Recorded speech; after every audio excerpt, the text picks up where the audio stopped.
Hola, ¿qué tal? Bienvenidos a su programa, es un gusto poderles acompañar. Tenemos 3 temas de análisis, como siempre, para poder tratar esos temas que destacan en el día. Uno de ellos es la detención de guatemaltecos en México. ¿Qué estaban haciendo? Aquí le vamos a relatar un poco de lo que se sabe en las investigaciones. Y hablando también de investigaciones a nivel nacional, se ha desarticulado una estructura denominada, que ha sido conformada especialmente por algunos abogados.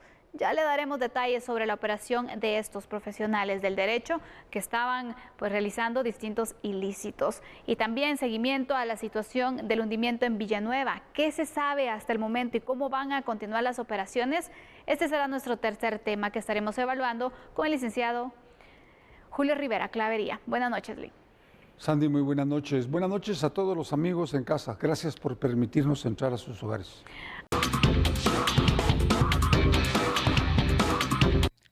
La Fiscalía General de la República del Estado de Chiapas, a través de la Fiscalía Especializada de Control Regional, dio a conocer que un juez de control ligó a proceso a 4 guatemaltecos por su presunta responsabilidad en los delitos de portación de arma de fuego y posesión de cartuchos y cargadores de uso exclusivo de las Fuerzas Armadas. Autoridades de seguridad señalan a Jairo Alberto C., Cristian S., Héctor D. y Orlando D., por la aportación de armas de fuego tipo pistola con cargadores y cartuchos útiles. De acuerdo con la carpeta de investigación, elementos de la Secretaría de Seguridad Nacional se encontraban en el puesto militar de seguridad Amparo, Agua Tinta, ubicada en el tramo carretero La Trinitaria Palenque, municipio de La Trinitaria, Chiapas, en donde observaron un vehículo con placas de Guatemala que se aproximaba a dicho retén. El chofer hizo caso omiso de disminuir la velocidad y trató de darse a la fuga. El total de lo incautado fue de 3 armas de fuego, 14 cargadores y 375 cartuchos útiles de diversos calibres. A los compatriotas se les dictó prisión preventiva y fueron trasladados al Centro Estatal para la Reinserción Social de Sentenciados número 14, el AMATE. Además, se estableció el plazo de 3 meses para el cierre de investigación complementaria. Llama la atención, la verdad, estos guatemaltecos que viajaban con placas guatemaltecas y tenían este arsenal. ¿Cómo para qué? Imagínense ustedes. Se ha conocido en algunas investigaciones que varios son los guatemaltecos que están trabajando de la mano con distintas organizaciones del crimen organizado mexicano y que tienen entonces este traslado de territorios para poder operar, asesinar a alguien, a entregar el armamento. Realmente pueden ser muchas las posibilidades que rodean este caso, licenciado Clavería. Y usted, que es experto en seguridad, nos puede indicar sobre este particular que presentamos hoy. Pues vea, yo creo que primero me parece ilógico que estén transportando armamento en un vehículo con placas guatemaltecas sabiendo que efectivamente la posibilidad de que la policía mexicana pueda en un retén detenerlos es muy alta. Por lo tanto, no sé si esto simplemente fue una fachada para permitir el paso de un cargamento o el paso de alguna otra cosa. Puede ser una estrategia. Y centraron toda la fuerza policial en estos 3 personas. Desde luego, no hay que ser muy analítico para considerar que el trabajo que ellos hacen es con estructuras criminales mexicanas, especialmente carteles que se dedican de narcotráfico, con múltiples funciones. Puede ser que una de las funciones de ellos sea el sicariato, o puede ser que simple y sencillamente estén trasladando armamento o trasladando droga para el otro lado. Esto lo vamos a ver en los próximos meses, porque como también, al igual que en Guatemala, el Ministerio Público se reserva el derecho durante 3 meses de poder hacer esta investigación. Es una autorización que da los propios juzgados en México, y vamos a ver el resultado final. Mi percepción es que estas personas forman parte de estas estructuras criminales. Sí, sin duda alguna, porque también cuando ellos les hacen el alto, ¿qué opción toman? ¿Continuar, tratar de escapar? Desde ahí ya daba a pensar que algo malo estaba pasando. Imagínense, ni modo que la policía los iba a dejar porque ellos mismos se delatan de la situación o de lo que llevaban en este automotor, y por eso ahora tendrán que ser juzgados y tendrán que, pues, ellos comparecer ante la justicia mexicana. En este caso, licenciado, pues llama la atención sin duda este tema y especialmente la captura, porque ¿cuántos guatemaltecos pueden estar funcionando de esta forma y colaborando con las estructuras, es decir, siendo parte de? Vea, Sandy, la verdad es que aquí hay un intercambio con los carteles mexicanos de todo, desde personal, que funcionan como sicarios, como seguridad en ruta, como traslado de drogas, etcétera, porque también los mexicanos tienen gente organizada en Guatemala, y al igual en guatemaltecos organizados en los carteles mexicanos que operan no solo en la parte de la fronteriza, es una equivocación pensarlo, en el norte de México. Por lo tanto, ese tipo de delito es un delito transnacional, y de igual manera funcionan las estructuras criminales que se dedican, por ejemplo, al narcotráfico. La gente cree erróneamente que trasladar droga de Colombia para México es un vuelo directo. Eso no es cierto. Ya sea por tierra, ya sea por mar o sea por aire, hay puestos de seguridad en los que tienen que echar combustible, en los que pueden cambiar de ruta, por ejemplo. Si es vía aérea, de repente bajan y se va ya vía terrestre, dependiendo de los momentos. Por eso es que es muy importante el trabajo coordinado. Y aquí le puedo asegurar que va a haber una coordinación muy, muy fuerte entre la Policía Mexicana, Ministerio Público Mexicano, Ministerio Público Guatemalteco y las policías para determinar de dónde vienen, quiénes son, a qué pertenecen, y trasladar toda esa información para allá, porque es muy importante que lo hagan. Sin duda alguna va a tenerse entonces que realizar este intercambio de informaciones, sí, porque también estas personas han sido detectadas en Guatemala en investigaciones también, o es hasta este punto cuando se dan cuenta. Es decir, imagínense, no sabemos si nuestras autoridades ya sabían de la existencia de estas personas, incluso de la vinculación que pueden tener con el crimen organizado mexicano. Entonces también sería de poder indagar un poco más para conocer también con qué estructuras están asociadas en Guatemala, porque no creo que solamente, bueno, hayan tenido el contacto con alguien de México, nos vamos a vincular. No. Normalmente funciona y operan en Guatemala, y obviamente existe este intercambio con México, sí, porque están funcionando. Quienes están muy bien organizados y tienen esa relación bilateral bastante fuerte también es el crimen organizado. Es correcto, y es que ni siquiera hay que dudarlo. No. Ellos funcionan, como usted muy bien lo dice, es una relación bilateral. Sí. Así suena como muy de relaciones exteriores, pero es muy cierto, solo que en crimen organizado. Y usted tiene razón, porque en muchos casos en el país no se detectan qué personas están involucradas o están relacionadas o tienen nexos con el crimen organizado, especialmente con los carteles del narcotráfico. Y esto para lo que sirve es iniciar también una investigación, no una investigación, hacer todo un proceso de inteligencia para determinar, perfilarlos y saber de qué estructura provienen y quiénes integran esas estructuras. Exactamente. Vamos a ir con unos detalles informativos que tenemos para ustedes, para poder ir ampliando en este análisis que tenemos, que es el primero del programa. Y es que este incidente ocurrió en el puesto militar de seguridad Amparo Aguatinta, que está ubicado en el municipio de la Trinitaria, Chiapas. Los señalados ignoraron un retén, intentaron darse a la fuga, pero ya ven ustedes el resultado. Se les dictó prisión preventiva, fueron trasladados al Centro Estatal para la Reinserción Social de Sentenciados número 14, conocida como el AMATE.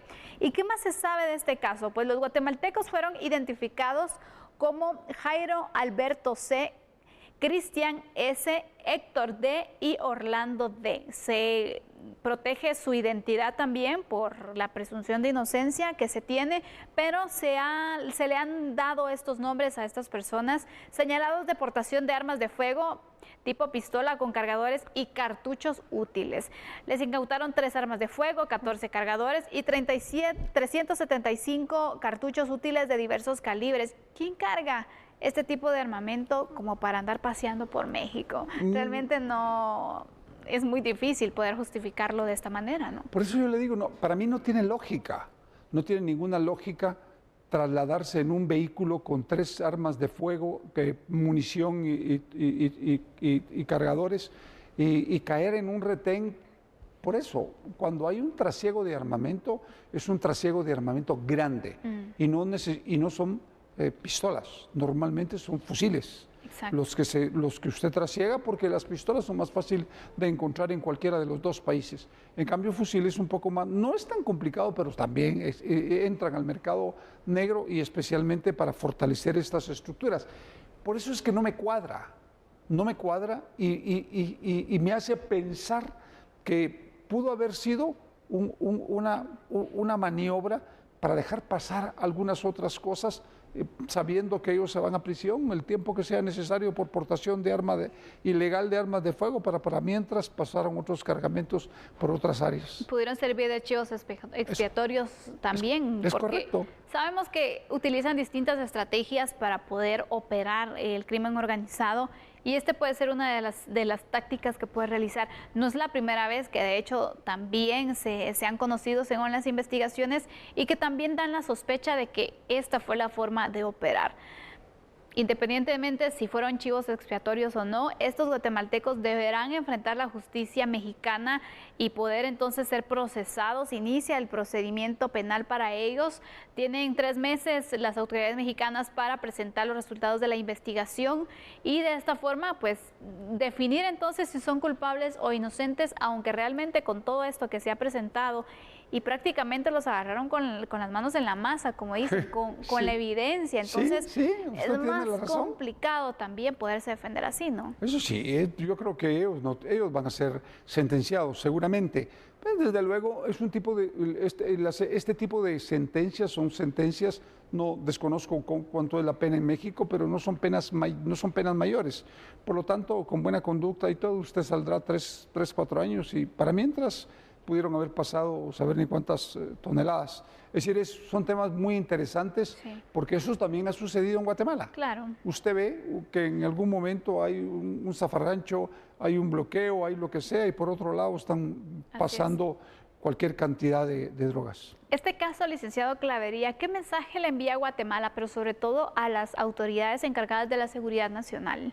Yo creo que lo más importante es que los guatemaltecos, y especialmente las autoridades, tomen nota de la estrecha relación que hay en la criminalidad en la región latinoamericana, desde Colombia para Estados Unidos especialmente, porque todo esto que usted está viendo arranca en Colombia y termina en Estados Unidos. Por lo tanto, lo que hay es todo una interrelación criminal que funciona muy bien, y que poderlos desestructurar o desbaratar o combatir necesita una coordinación exhaustiva de autoridades y con una homologación del derecho penal especialmente para lograr sentencias condenatorias altas y poder hacer algo que es importante, Sandy, en el muy corto plazo, las extradiciones rápidas, que son fundamentales para combatir este tipo de delitos.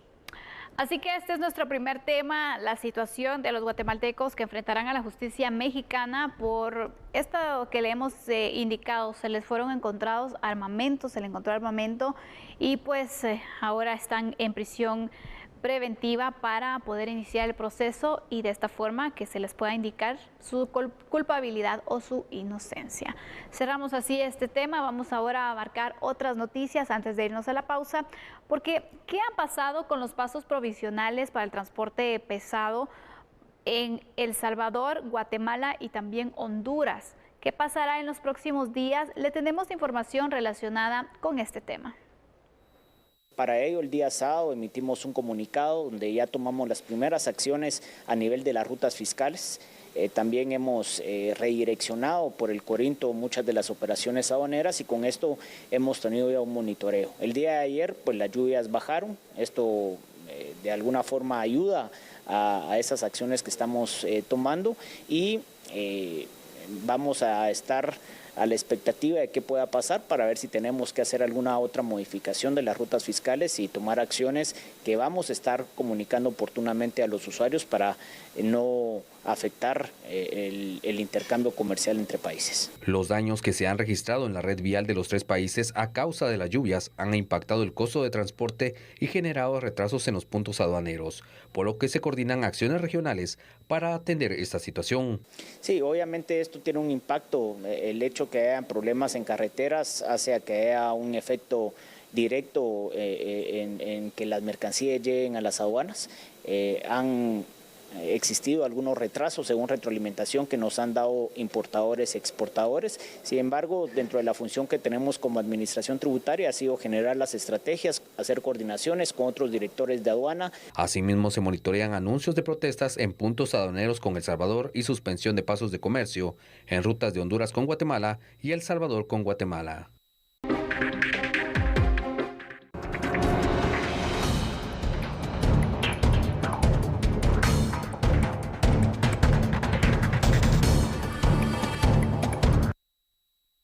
El equipo de estafas al registro de la propiedad de la Fiscalía del Distrito Metropolitano del Ministerio Público y la Policía Nacional Civil realizaron 16 diligencias de allanamiento, inspección, registro, secuestro de evidencias y capturas. El operativo tuvo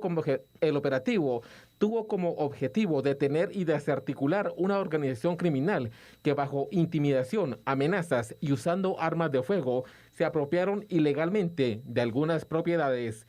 6 personas fueron capturadas en los allanamientos por usurpación agravada, asociación ilícita y falsedad ideológica. Los operativos se realizaron en el municipio de Villanueva, Ciudad Quetzal, zona 2 del municipio de Misco, en las zonas 1, 6, 11, 12, 13, 14 y 18 de la ciudad capital, en la aldea Chaperno del municipio y departamento de Jutiapa. Los 6 detenidos fueron puestos a disposición del Juzgado Sexto Penal para resolver su situación jurídica. El Ministerio Público ha explicado que la carpeta judicial está bajo reserva judicial. La primera declaración de los indicados iniciará este viernes en el Juzgado Sexto Penal a las 8 de la mañana con 30 minutos. A puerta cerrada se discutirá, analizará y resolverá la situación legal de los sospechosos. Complicada la situación y la forma también en la que ellos estaban operando según las investigaciones que ha presentado el Ministerio Público y la Policía Nacional Civil, que llevan entonces a la captura de estos abogados penalistas quienes estaban pues apropiando de las propiedades de las personas, y varias son las víctimas que, según indican las investigaciones, tiene este grupo de abogados. Es difícil porque realmente el hecho de ser abogado no es que sea una carrera fácil, y tampoco es el objetivo de estar en lo ilícito, cuando al final también es la defensa de las leyes, es decir, el conocimiento que se espera uno para bien. Pero surgen estos grupos que no vamos a generalizar sin duda alguna, porque son pocos, son específicamente algunas personas las que actúan de esta manera, que pues pareciera que el propósito de poder ejercer la profesión es poderse hacer de fondos y poder pues operar lo que la ley dice, pero a su conveniencia, y ver de qué forma también nosotros la modificamos o hacemos pues distintas jugadas para poder entonces lograr estos objetivos con lo que ellos indican en las investigaciones. Difícil este panorama, licenciado, porque imagínense que lleguen a su casa y lo puedan entonces, no solamente en tema de papelería, sino estaban utilizando la fuerza y armamento incluso para obligar a la gente a salir de sus propiedades. Eso es un tema que viene desde hace muchísimo tiempo. Estos no son abogados, estos lo que son criminales. Hay que decirles lo que son criminales. Sí. Y hay que meterlos presos y no hay que dejarlos salir. Los jueces tienen que entender que este tipo de abogados que se graduaron para ser criminales, para convertirse en criminales, no deben de salir de prisión, porque le han hecho muchísimo daño a mucha gente. Y me consta, porque les roban sus propiedades a gente que no se puede defender y que saben que en una gran mayoría son personas mayores, en otra gran mayoría son mujeres solas o en otra gran mayoría son hombres solos que le temen a estos criminales porque andan con bandas organizadas armadas, y así es como operan. Y qué bueno que los hayan capturado, sí. Y ojalá que los sentencien a cualquier cantidad de años, porque no merece esa gente ni el respeto de la población, ni merecen de verdad el título de abogado. Esa es la gente que denigra la profesión de abogado, que es una profesión digna, claro, que nos da de comer a muchísimos, y por eso es insultante de verdad que esta gente sea abogada.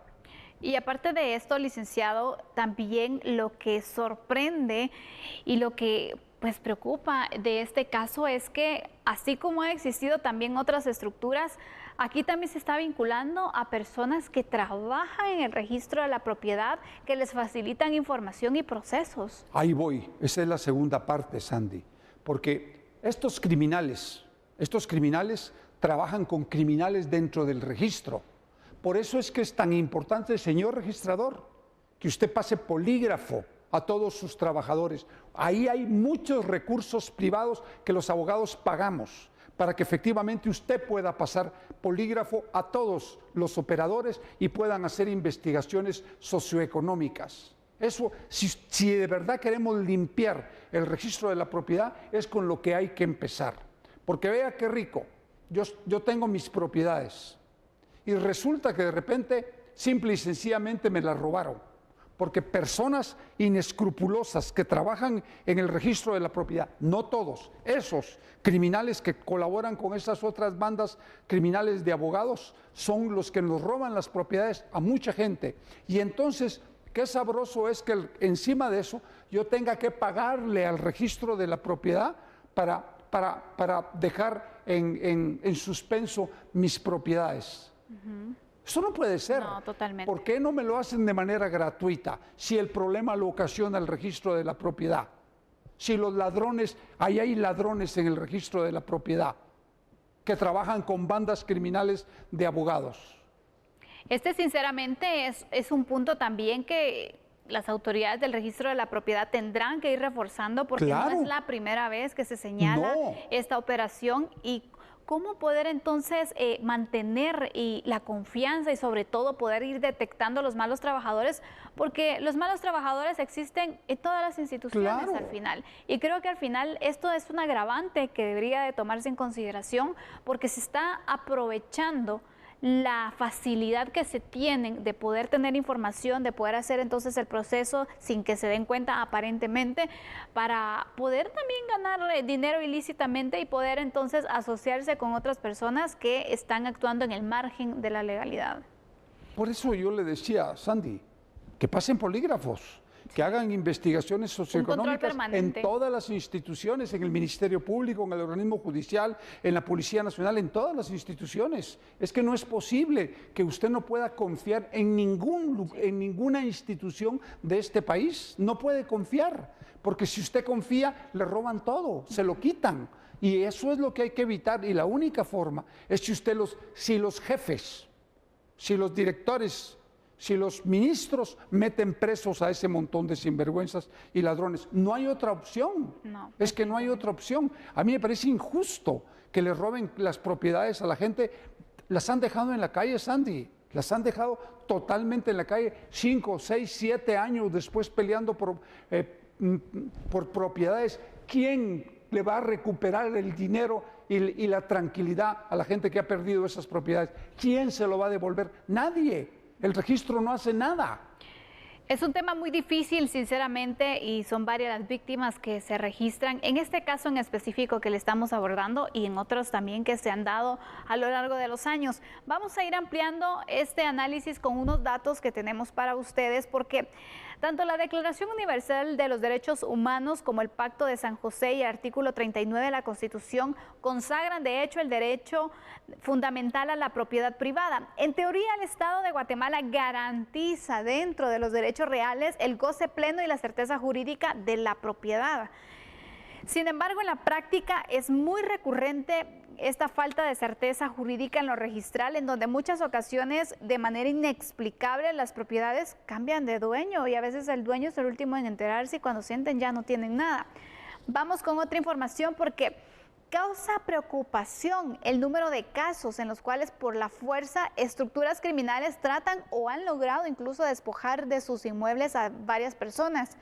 Estos grupos lo hacen por la vía de la coacción, la intimidación y la amenaza, o de una manera más refinada a través de la corrupción, cambiando aparentemente el derecho de propiedad hacia el usurpador.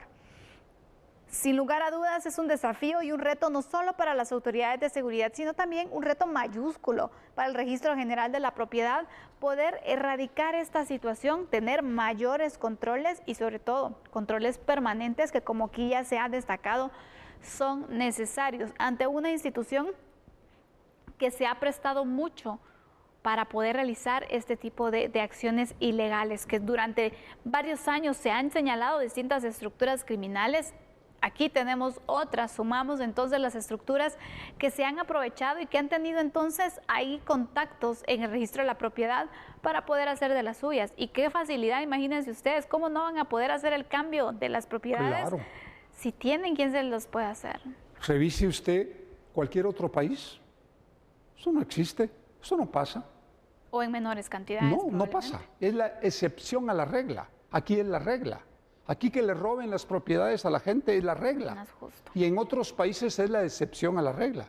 Yo creo que este tipo de casos tiene que ser muy bien investigado y de verdad el registro de la propiedad tiene una gran responsabilidad en esto. Una gran responsabilidad. Su casa, usted da por sentado que usted tiene asegurada su casa. La tranquilidad que da. Usted lo da por sentado. Pero ¿cómo se lo puede asegurar el registro de la propiedad? ¿Cómo? Si allá adentro está la gente que opera con las bandas criminales para robarle sus propiedades. Entonces, ¿qué es lo que deberíamos de hacer? Exigirle al registro que nos autoricen a todos los guatemaltecos a poder inmovilizar nuestras propiedades simplemente con la solicitud que hagamos los propietarios, no que tenemos que pagar un notario encima de todo. Por lo tanto, todo eso hay que revisarlo, Sandy. A mí me parece injusto que este tipo de hechos se sigan sucediendo y que simplemente pase y que una investigación más, y unos detenidos más y sigan ahí un montón de sinvergüenzas que trabajan con bandas criminales. Así que aquí le daremos seguimiento a este caso que se reporta de este grupo de abogados y también algunos trabajadores del registro de la propiedad, la manera en la que operaron. Por supuesto, conoceremos más detalles con la información que dé a conocer el Ministerio Público también a detalle de este caso que se ha indagado, que ya lleva varios tiempo también de que se ha estado siguiendo muy de cerca para finalmente hoy poder concluir con la captura de estas personas. Cerramos así nuestro segundo tema de análisis y ahora vamos a continuar con otra información en el ámbito judicial. Uno de los casos que se está llevando a cabo en Torre de Tribunales es el denominado chantaje, impunidad y lavado de dinero, que por cierto hoy el juez le ordenó a José Rubén Zamora que busque un nuevo abogado defensor de su confianza. Esta carpeta judicial está a cargo del juez Freddy Orellana, se conoce en el Juzgado Séptimo Penal. En agosto del 2022 se resolvió que el empresario y director del periódico José Rubén Zamora Marroquín quedara en prisión preventiva y fuera investigado por 3 delitos penales. La pesquisa agregó que Zamora recibió sospechosamente 300,000 quetzales y pretendió bancarizar ese efectivo, ocultando su origen. En la primera declaración, el director del periódico fue defendido por el abogado penalista Cristian Ulate. El defensor jurídico presentó su renuncia a seguir en la defensa técnica de José Rubén Zamora. El juez del proceso, Freddy Orellana, le otorgó a Zamora un plazo de 3 días hábiles para nombrar un nuevo abogado defensor de su confianza. Dicho plazo vence este jueves a las 3 de la tarde con 30 minutos. Si el empresario procesado no avisa quién lo defenderá en este proceso, se le asignará un abogado del Instituto de la Defensa Pública Penal.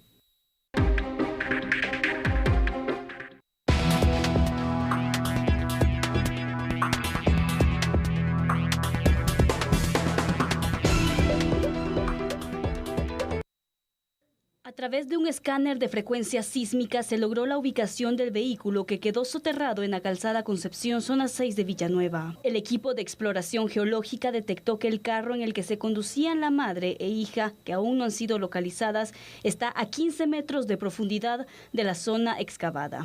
Para lograr ubicar el automotor, las autoridades contrataron a un experto particular.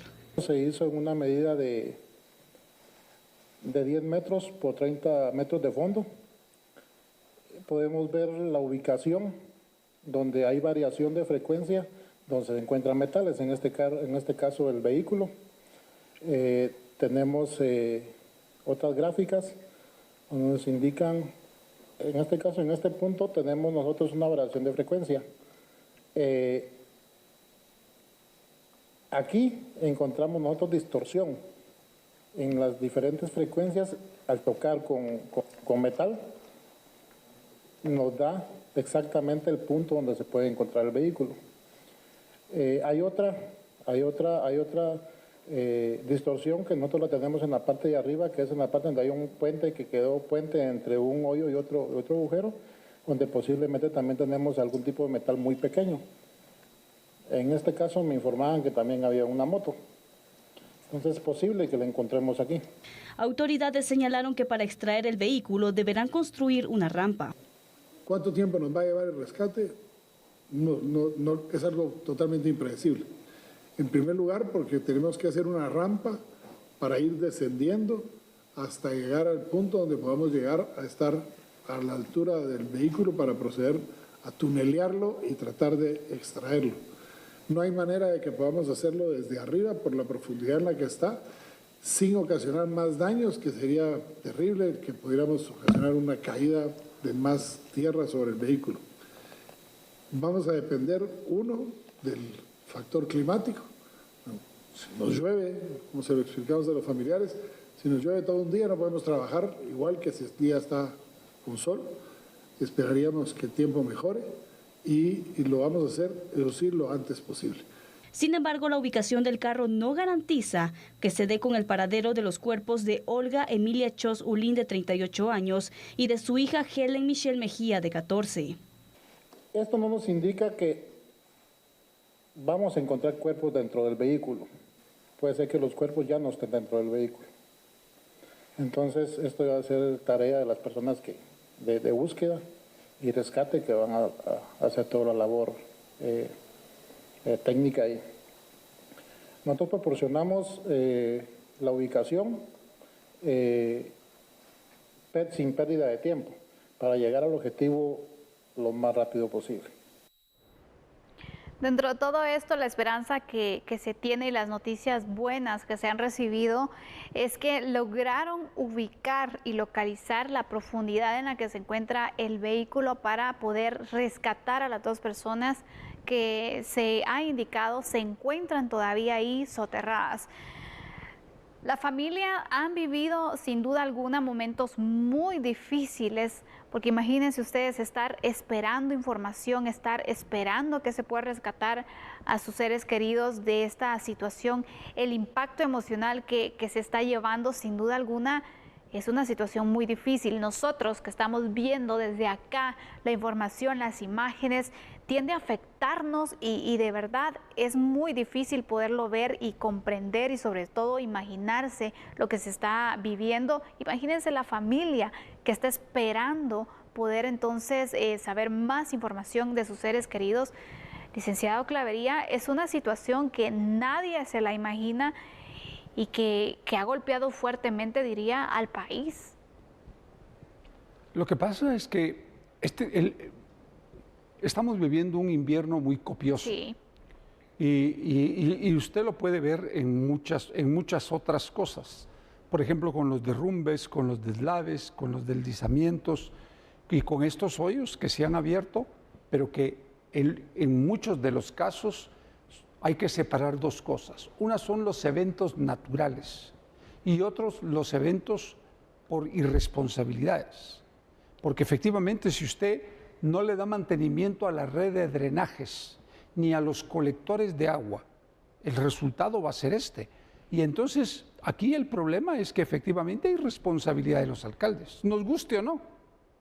Y yo creo que en esa línea los alcaldes tienen que entender que se acabó el tiempo de estar haciendo maquillajes para las ciudades y entrarle al fondo de la problemática del país, que es la basura, que es el tratamiento de las aguas, que es el mantenimiento de la red de drenajes, de colectores de agua. Vea, y se lo digo porque yo vivo en Carretera El Salvador, ni siquiera saben que habían colectores de agua ahí, ni siquiera lo saben los alcaldes, por favor. Y algunos dicen, algunos exalcaldes ahora dicen que efectivamente ellos les daban mantenimiento y tenían el control de todo. Esto no es cierto, ahí no hay planos, ahí no hay nada. Entonces lo que hay que hacer es una exigencia para que efectivamente los alcaldes a nivel nacional entiendan que el tema es diferente, que esto demuestra que hay que mantener equipos técnicos, trabajar con los mejores profesionales y asesorarse con los mejores profesionales. Hay una asociación guatemalteca de ingenieros sanitarios y ambientales que si ellos desconocen los temas, vayan y pregúntenles. Sí. Si preguntar no es nada malo, al contrario, uno pregunta cuando no entiende los temas y este es un momento en el que ellos tienen que preguntar. Claro. Pero le digo, ni los alcaldes de antes ni los actuales han tomado las cartas en el asunto de fondo de las municipalidades. Llegan sin un plan municipal, sin entender el tema municipal y sin entender que ellos son el gobierno local y que sobre ellos pesa todo esto. Vamos a ir con una información porque es necesario iniciar desde que se reportó esta emergencia. El 24 de septiembre, alrededor de las 18 horas, socorristas fueron alertados del hundimiento registrado en la calzada Concepción, zona 6 de la entrada al municipio de Villanueva. El socavamiento de gran magnitud abarcó 2 carriles de la calzada, se estableció un perímetro de seguridad, ya que en el momento se escuchaban algunos retumbos también que fueron reportados por vecinos. Este hundimiento se ubica a unos 300 metros del hundimiento de la CA 9 Sur que ocurrió, recordemos, en junio pasado también.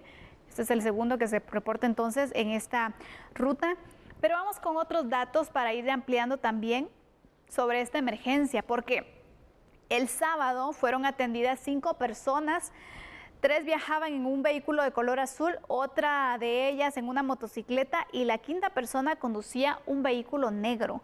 Ese vehículo aún no ha sido retirado del lugar. El conductor indicó que viajaba junto a su esposa e hija, que son las 2 personas que todavía se encuentran ahí y que van a trabajar desde mañana muy temprano para iniciar con la búsqueda y rescate de estas personas. Hace unas horas se cumplieron, de hecho, ya las 72 horas desde que desaparecieron Helen y Marina, quienes viajaban en el vehículo que cayó en el agujero y que recordemos, la persona que logró ser rescatada de este punto, el conductor, es decir, el esposo y el padre de las 2 víctimas, pues también tenía heridas de consideración, está luchando también por su vida. Sabemos que fue una situación muy difícil, no solamente en lo físico, en las heridas que presentaba, sino también en lo emocional que está viviendo, porque qué momento tan fuerte, de verdad, solo de imaginárselo uno, es muy complicado. Imaginen vivir esta situación. Entonces es importante también poder destacar el trabajo de los socorristas, licenciado Clavería, porque ellos siempre están para poder atender este tipo de emergencias, se han estado arriesgando. Le diría por qué, porque el clima no está ayudando también. Hoy por eso también se tuvo que suspender la búsqueda, los trabajos, porque empezó a llover bastante fuerte en el lugar y esto también es un peligro. Y el pronóstico que se tiene para las próximas horas es de más lluvia y esto es un factor que viene a impactar y afectar negativamente entonces con esta operación que se va a iniciar desde temprano. Mire, quiero decirle que usted tiene toda la razón, es impactante y lo más doloroso es para la familia, porque efectivamente ellos perdieron a sus seres queridos. Y creo que, como usted muy bien lo dice, no es fácil este rescate. Los bomberos y miembros del ejército y todos ellos están haciendo un gran esfuerzo ahí. No va a ser fácil. Ya sobre la base de lo que está planteando este experto, le puedo asegurar que no va a ser fácil ese rescate, pero bueno, lo único que podemos hacer es decirle a la familia que nos solidarizamos con ellos y que lamentamos profundamente que les haya sucedido un accidente de esa magnitud que hoy lo lamentamos todos los guatemaltecos. Nuestra total solidaridad, sin duda alguna, con esta familia. Unirnos en oración también nos queda para poder tener pues un milagro y también resultados al final pues positivos de esta búsqueda, y nosotros por supuesto los mantenemos al tanto porque mañana desde primeras horas estarán trabajando para localizar a estas dos personas. Vamos a presentar otra información porque también a raíz de este hundimiento que se ha registrado en Villanueva, las autoridades han indicado que están analizando hacer la construcción de un nuevo colector. Veamos la información.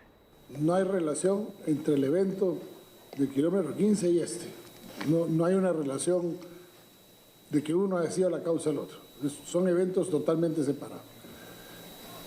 En segundo lugar, obedecen a una construcción de un colector que estaba diseñado para llevar aguas pluviales y al que le han conectado cualquier cantidad de drenajes, de colonias y de todo lo que, con una cantidad de agua como la que cayó el domingo, sumado a lo que está llevándose al colector, se calcula que el colector llegó a tener 125% de su capacidad. Lo que encontramos en el kilómetro 15 y encontramos ahorita es que hay muchas grietas en los colectores. No hay cuidado en la preservación, sobre todo en la vigilancia y el mantenimiento de los colectores. Están bajo tierra, más 12, 17 metros bajo tierra. Cuando un colector se raja, el agua la rajadura supera el nivel del agua y pasa hacia afuera. Eso va produciendo unas condiciones que se denominan cárcavas, o sea, van generando unas cuevas, se denominan cárcavas, y las cuales a su vez van generando que el agua vaya fluyendo afuera del colector, lo que va produciendo agujeros como el que vemos en este caso. ¿Qué se va a hacer? Como por ejemplo, se ha mandado a diseñar un nuevo colector que pueda tener un largo aproximadamente de 1.3 kilómetros para subsanar el pedazo de colector que está dañado, pero eso implica también que la Municipalidad de Villanueva va a tener que hacer lo propio desde el área de Santa Clara para poder tener una seguridad que esto no vuelva a suceder. Vamos a solicitar que por medio de Conred se elabore alguna reglamentación que pueda ser pasada incluso al Congreso de la República sobre la necesidad de que haya una supervisión de parte de las municipalidades de los colectores que le corresponden a las municipalidades para evitar que pudiéramos tener otros eventos como estos. El análisis de esta noche ha concluido. Gracias, licenciado Clavería, por acompañarnos. Que descanse, buen retorno a casa. Lo esperamos mañana. Buenas noches, Sandy. Buenas noches a todos los amigos en casa.